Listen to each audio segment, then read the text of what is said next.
നമസ്കാരം. പത്രം മീഡിയയിലേക്ക് സ്വാഗതം. മലൈക്കോട്ടെ വാലിബനെ കുറിച്ച് വലിയ ചർച്ചയാണ് പൊതുസമൂഹത്തിൽ ഉയർന്നു വരുന്നത്. ഇതൊരു മോശം സിനിമയാണെന്ന് ഒരു വിഭാഗം ആരോപിക്കുമ്പോൾ തങ്ങൾക്കെതിരെ നെഗറ്റീവ് ക്യാമ്പയിനിലൂടെ സിനിമയെ തകർക്കാൻ ശ്രമിക്കുകയാണെന്ന് സംവിധായകൻ ലിജോ ജോസ് പെല്ലിശ്ശേരിയും അദ്ദേഹത്തെ അനുകൂലിക്കുന്നവരും പറയുന്നു. ഇത് ഒരു പ്രവണതയായി മാറുകയാണ്. മലയാള സിനിമ ഇൻഡസ്ട്രിക്ക് ഇത് ഗുണം ചെയ്യില്ല എന്നാണ് പെല്ലിശ്ശേരിയുടെ അഭിപ്രായം. തനിക്ക് തന്റേതായ ശൈലിയിൽ കഥ പറഞ്ഞു പോകാനുള്ള സ്വാതന്ത്ര്യമുണ്ടെന്ന് അദ്ദേഹം പ്രഖ്യാപിക്കുകയും ചെയ്യുന്നു. എന്നാൽ വസ്തുത എന്താണ്? ഒരാഴ്ച തികയും മുമ്പ് തന്നെ തിയേറ്ററുകളിൽ നിന്ന് പടം അപ്രത്യക്ഷമാവുകയാണ്. മോഹൻലാലിന്റെ ഒരു ചിത്രത്തിനും സമീപകാലത്ത് ഈ ഗതികേട് ഉണ്ടായിട്ടില്ല. എന്നാൽ ഈ ചിത്രം വൻ പരാജയമായതിനു പിന്നിൽ നിരവധി കാരണങ്ങളുണ്ട്. അത് അണിയറ പ്രവർത്തകർ പറയുന്നത് പോലെയല്ല. പ്രേക്ഷകർക്ക് നിലവാരമില്ലെന്നാണ് ലിജോ ജോസ് പെല്ലിശ്ശേരിയുടെ അനുയായികൾ പറയുന്നത്. ഇതിൽ എത്രത്തോളം വാസ്തവമുണ്ട്? മലയാള സിനിമാ പ്രേക്ഷകരെ അങ്ങനെ വില കുറച്ച് കാണരുത്. കോടിക്കണക്കിന് രൂപ ചെലവാക്കിയുള്ള ഒരു വൻ സിനിമാ സംരംഭത്തെ തുടക്കത്തിലെ നെഗറ്റീവ് പറഞ്ഞ് ആക്ഷേപിക്കുന്നത് ശരിയല്ല. അതിന്റെ മുന്നോട്ടുള്ള പ്രയാണം തടയുന്നതും ശരിയല്ല. എന്നാൽ ഇന്ന് 7 ദിവസമാവുന്നതിന് മുമ്പ് തന്നെ തിയേറ്ററുകൾ കാലിയായി തുടങ്ങി. യഥാർത്ഥത്തിൽ ഇതിന്റെ കാരണം എന്താണ്? തിരക്കഥയുടെ പോരായ്മയാണോ? അവതരണത്തിലെ എന്തെങ്കിലും അപാകതകളാണോ? മലൈക്കോട്ടെ വാലിബൻ എന്ന സിനിമ വൻ പരാജയമായി മാറിക്കഴിഞ്ഞു. ഇതിനുവേണ്ടി ചെലവഴിച്ച പണവും നൂറുകണക്കിന് കലാകാരന്മാരുടെ അധ്വാനവും പരിഗണിച്ചാൽ പരാജയമെന്നല്ല, ദുരന്തമെന്ന് വേണം പറയാൻ. എന്താണ് ഇതിന് കാരണം? ചിത്രത്തിന്റെ സംവിധായകൻ ലിജോ ജോസ് പെല്ലിശ്ശേരി ആരോപിക്കും പോലെ മാസീവ് നെഗറ്റീവ് ക്യാമ്പയിൻ അഥവാ ഹേറ്റ് ക്യാമ്പയിനാണോ ഈ ബ്രഹ്മാണ്ഡ ചിത്രത്തിന്റെ പരാജയ കാരണം? അദ്ദേഹത്തിന്റെ അനുയായികളും അനുകൂലികളും പ്രചരിപ്പിക്കുന്നത് പോലെ ലാലേട്ടൻ ഫാൻസിന്റെ നിലവാരത്തിനൊത്തു താഴാൻ ചിത്രത്തിന് കഴിയാത്തതാണോ? ലാലേട്ടൻ ഫാൻസ് അത്ര നിലവാരമില്ലാത്തവരാണോ? സിനിമ പരാജയപ്പെട്ടതിനെ തുടർന്ന് ലിജോ ജോസ് പെല്ലിശ്ശേരി നടത്തിയ പത്രസമ്മേളനത്തിൽ അനാവശ്യമായ ഹേറ്റ് ക്യാമ്പയിനെ കുറ്റപ്പെടുത്തി. സിനിമ നരേറ്റീവ് തന്റെ സ്വാതന്ത്ര്യമാണെന്ന് അദ്ദേഹം പ്രഖ്യാപിച്ചു. ലിജോ ജോസിന്റെ ഗതികേട് കണ്ടാവണം പൊടുന്നനെ സോഷ്യൽ മീഡിയയിൽ അദ്ദേഹത്തിന്റെ സംരക്ഷണത്തിനായി കുറെ പേർ ചാടി വീണു. ഞാൻ ചിത്രം കണ്ടു, അതിമനോഹരം എന്നായി പ്രചാരണം. ഒരു വൻ സംരംഭത്തിന്റെയും തുടക്കത്തിൽ നെഗറ്റീവ് പ്രചരിപ്പിച്ച് അതിനെ തകർക്കുന്നത് ശരിയല്ല.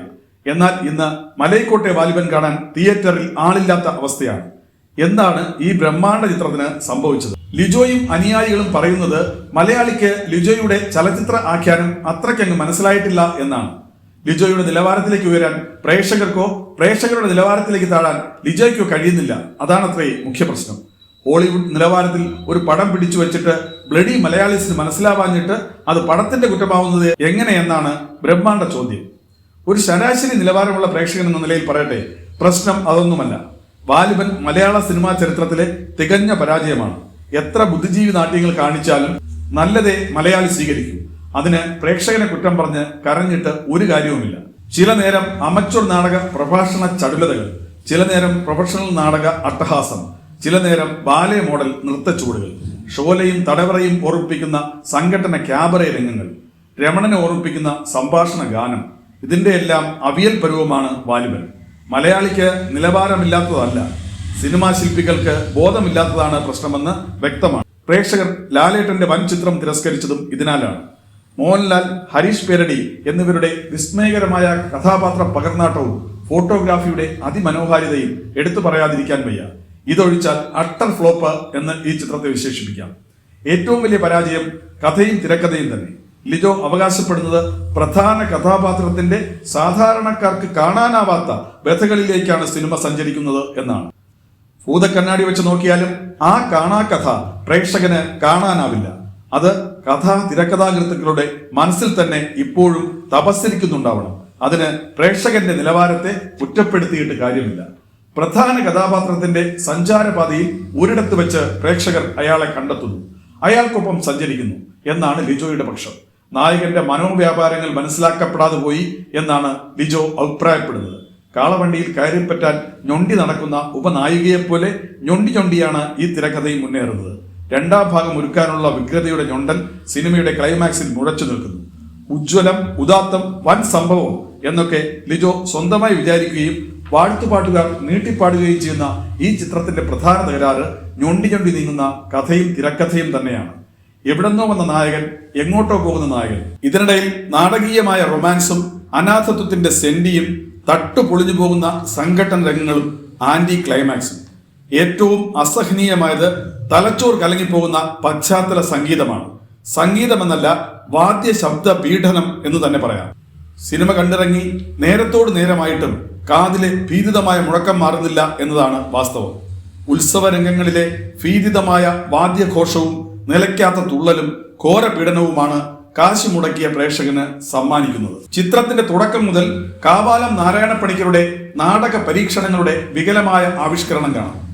വാലിബന്റെ വരവറിയിക്കുന്ന വിളംബരം അരോചകം, ഡയലോഗുകളുടെ കൃത്രിമത്വവും കഥാപാത്രങ്ങളുടെ ഭാവവാഹാദികളും ചിലപ്പോൾ പ്രൊഫഷണൽ നാടകങ്ങളുടെ നിലവാരത്തിലെത്തുമ്പോൾ ചിലപ്പോൾ ബാലെ കാണുകയാണെന്ന ഫീലിംഗ് ആവും പ്രേക്ഷകന്.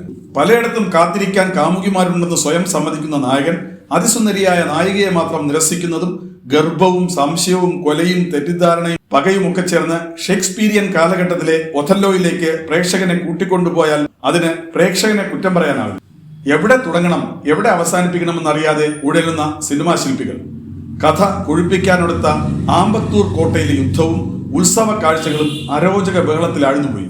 പ്രേം നസീർ പുരാണ സിനിമകളിലെ ബന്ധനസ്ഥനായ നായകനും ക്യാബറയും ബന്ധനങ്ങൾ തകർത്ത് നിരായുധനായി സായുധരായ നൂറുകണക്കിന് ഭടന്മാരെ ഒറ്റയ്ക്ക് തോൽപ്പിക്കുന്ന നായകനും പരമകഷ്ടമായ സിനിമാ നിർമ്മിതി എന്നേ പറയാനാവും. കോമാളി പോലുള്ള വില്ലനും അയാളുടെ ചേഷ്ടകളും അറപ്പുളവാക്കുന്നവയാണ്. മങ്ങാട്ടമ്മ അടക്കമുള്ള കഥാപാത്രങ്ങളുടെ അഭിനയ ശൈലിയെ ബാലയെന്നോ ബാലിശമെന്നോ വിശേഷിപ്പിക്കാം. അമച്ചൂർ നാടകത്തിൽ തുടങ്ങി പ്രൊഫഷണൽ നാടകഘോഷങ്ങളോടെ പുരാണ ബാലയിൽ അവസാനിക്കുന്ന ഒരു തല്ലിപ്പൊളിപ്പടം. അതേ മലൈക്കോട്ടെ വാലിബനെ കുറിച്ച് ചുരുക്കി പറയാനുള്ളൂ. ഈ അഭിപ്രായങ്ങളോട് ലിജോ ജോസ് പെല്ലിശ്ശേരിയെ അനുകൂലിക്കുന്ന ബുദ്ധിജീവികൾക്ക് വിയോജിപ്പുണ്ടാവാം. പ്രേക്ഷകർക്ക് നിലവാരമില്ല എന്നാണ് അവർ ആക്ഷേപിക്കുന്നത്.